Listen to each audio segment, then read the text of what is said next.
There is only one Quran? Not so fast. Examining the evidence.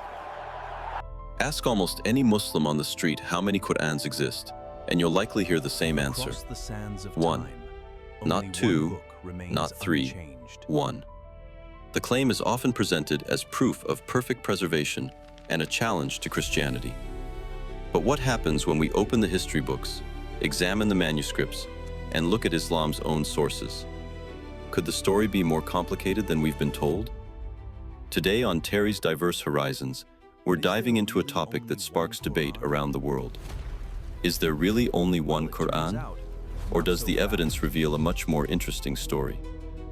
Grab your coffee, buckle your seatbelt, and let's see what history has to say. Let's begin.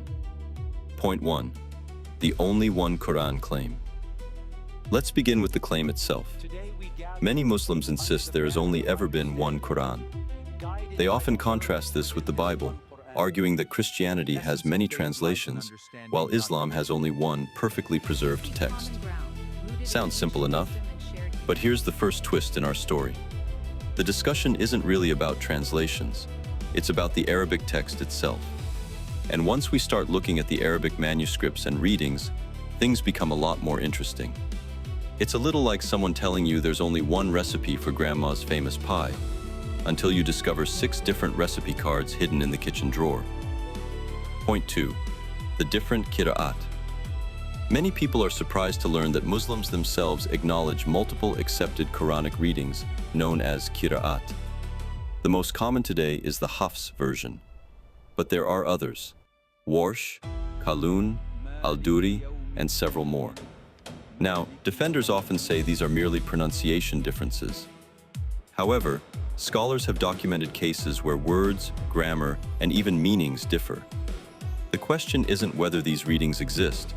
The question is whether these differences fit comfortably within the claim of perfect word-for-word preservation. Point 3. The companion codices.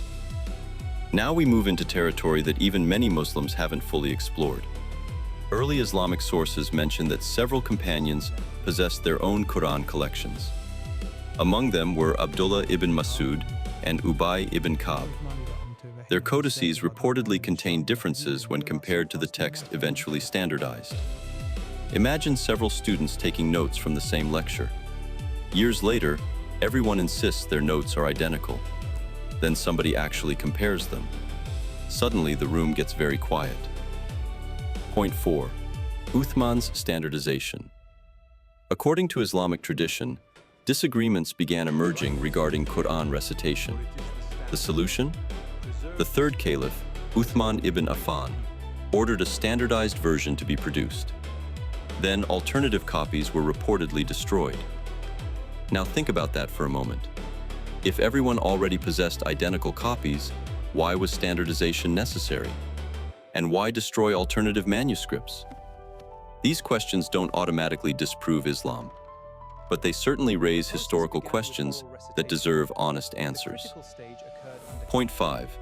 The Sanaa manuscript. Fast forward many centuries. In Yemen, workers discovered one of the most fascinating Quran manuscripts ever found, the Sanaa manuscript. Using modern technology, researchers discovered that an earlier text existed beneath the visible writing. And here's where things become especially interesting. Some of the lower text contains variations from today's standard Quran. To be clear, this doesn't mean the entire Quran is different, but it does show that the textual history may be more complex than many people assume. Point 6. What does this mean? So, where does all of this leave us?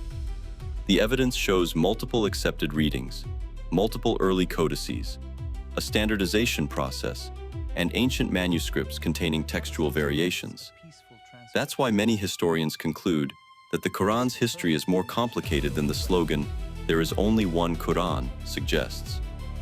Whether those differences are minor or major is where the debate continues.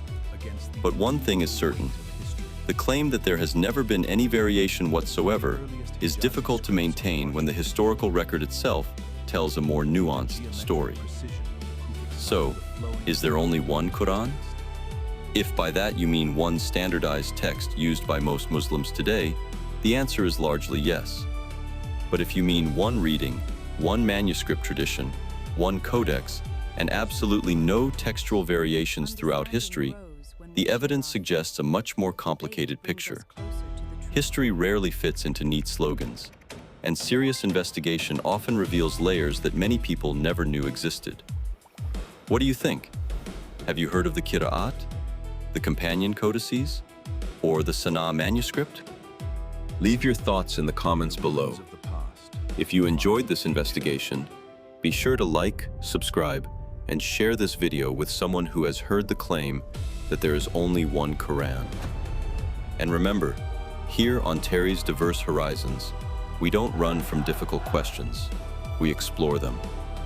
Until next time, stay curious, stay informed, and keep seeking the truth.